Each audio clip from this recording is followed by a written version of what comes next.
بسم اللہ الرحمن الرحیم۔ السلام علیکم دوستو، اچھی ویڈیوز اور اسلامک واقعات کے لیے ہمارے چینل کو لازمی طور پہ سبسکرائب کر دیں۔ 1947 کے ہند میں مسلم لیگ اور کانگریس کی مشترکہ حکومت تھی۔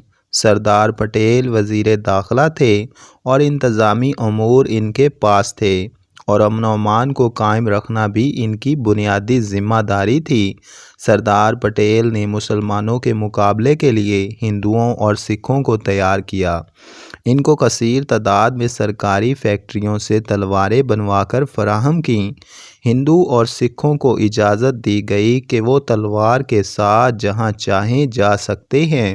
سکھوں کی چھوٹی کرپانوں کو بڑی تلواروں سے بدل دیا گیا۔ اس سے پہلے سکھ چھوٹی کرپانوں کو کرتے یا بنیان کے اندر رکھتے تھے یا پھر پگڑی کے اندر بالوں میں چھپا لیتے کہ کرپان ان کے مذہب کا لازمی جز تھی۔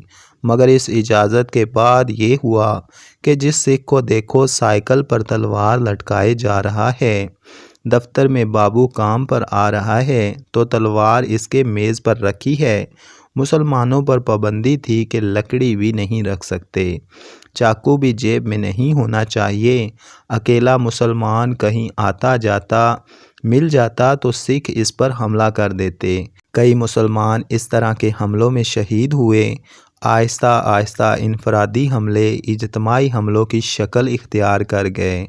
صوبہ بہار، صوبہ یوپی، گوڑگاؤں، صوبہ پنجاب، نواکھلی، کلکتہ، حیدرآباد اور بمبئی میں بڑے پیمانے پر فسادات ہوئے۔ حضرت پیر ذوالفقار احمد نقشبندی کے سسر حضرت خواجہ عبد المالک صدیقی رحمۃ اللہ علیہ نے انڈیا میں دلی کے قریب ایک جگہ مدرسہ بنایا۔ یہ تقسیم ہند سے پہلے کی بات ہے۔ اللہ کے فضل سے مدرسہ بہت ہی کامیاب رہا، جس میں کئی سو طلباء پڑھتے تھے۔ اس کے بعد پارٹیشن ہو گئی۔ تقسیم کے وقت جہاں مسلمانوں کی اکثریت تھی وہاں مسلمان ہندوؤں اور سکھوں کو مارتے تھے، جہاں سکھوں اور ہندوؤں کی اکثریت تھی وہاں مسلمانوں کو مارتے تھے۔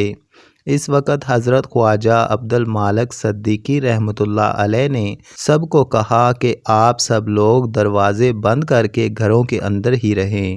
چنانچہ انہوں نے اندر ہی رہنا شروع کر دیا۔ ایک استاد صاحب کو کوئی کام پڑ گیا، دوسرے گاؤں میں اس نے جانا تھا۔ حضرت نے فرمایا ٹھیک ہے تم جاؤ۔ وہ بیچارہ ڈرتا ہوا مدرسہ سے نکلا، چھپ چھپا کے جا رہا تھا کہ سامنے ایک سکھ ملا۔ پہلے تو وہ اس کو دیکھ کر گھبرایا، پھر سوچنے لگا کہ یہ بھی ایک ہے اور میں بھی ایک ہوں، اگر آمنے سامنے ہو بھی گئے تو کوئی بات نہیں۔ جب وہ اس کے قریب سے گزرا تو اس سکھ نے کہا میاں جی تسی فوج منگائی ہے۔ پہلے تو وہ اس کی بات ہی نہ سمجھا، پھر جب اس نے دوبارہ پوچھا تو پھر سمجھ آئی کہ وہ کیا پوچھ رہا ہے۔ اس نے پوچھا کیوں، آپ کس وجہ سے پوچھ رہے ہیں؟ سکھ نے کہا میں اس لیے پوچھ رہا ہوں کہ قریب کی بستیوں والے 3 مرتبہ تلواریں اور نیزے لے کر تمہارے تمام بچوں کو ختم کرنے کے لیے رات کو آئے۔ جب بھی آتے تھے ہمیں تمہارے مدرسے کے پیچھے سپاہی بندوق لیے کھڑے نظر آتے تھے۔ ہم 3 مرتبہ آئے، تینوں مرتبہ فوج کو دیکھا۔ انہوں نے آ کر یہ واقعہ حضرت خواجہ عبد المالک صدیقی رحمۃ اللہ علیہ کو سنایا تو حضرت نے فرمایا ہاں، ایک خدائی فوج تھی جسے اللہ نے ہماری حفاظت کے لیے متعین کر دیا، اس لیے کہ میں اپنے بچوں کی تربیت اس طرح کرتا تھا کہ ان میں کبیرہ گناہ کرنے والا کوئی نہیں تھا۔ وَهُوَ يَتَوَلَّى الصَّالِحِينَ، اور وہ اللہ تعالیٰ نیکوکاروں کا سرپرست ہے۔ ایک دفعہ ہارون رشید کھڑکی سے مسجد کی طرف دیکھ رہا تھا کہ امام یوسف رحمۃ اللہ علیہ مسجد میں داخل ہونے کے لیے آئے تو 2 طالب علم پیچھے پیچھے تھے کہ حضرت کے جوتے اٹھائیں۔ جب انہوں نے جوتے اٹھائے اور مسجد میں داخل ہوئے تو ایک طالب علم کا ہاتھ ایک جوتے پر اور دوسرے طالب علم کا ہاتھ دوسرے جوتے پر آیا۔ ایک نے بھی ایک جوتا اٹھا لیا اور دوسرے نے بھی ایک جوتا اٹھا لیا۔ چنانچہ ایک نے رومال بچھایا اور دونوں نے اس میں ایک ایک جوتا رکھ دیا۔ ایک نے ادھر سے رومال پکڑ لیا اور دوسرے نے ادھر سے رومال پکڑ لیا۔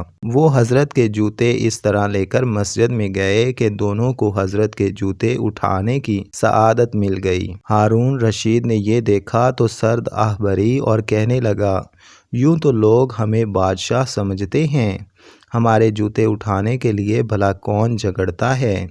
جو نیکی کا کام کرنے میں لگے رہتے ہیں ان کو اللہ تعالیٰ دنیا میں یوں عزتیں دیتے ہیں، اور جو گناہوں کے راستے کو اختیار کر لیتے ہیں اللہ تعالیٰ ان کی عزت لوگوں کے دلوں سے ہی نکال دیتے ہیں۔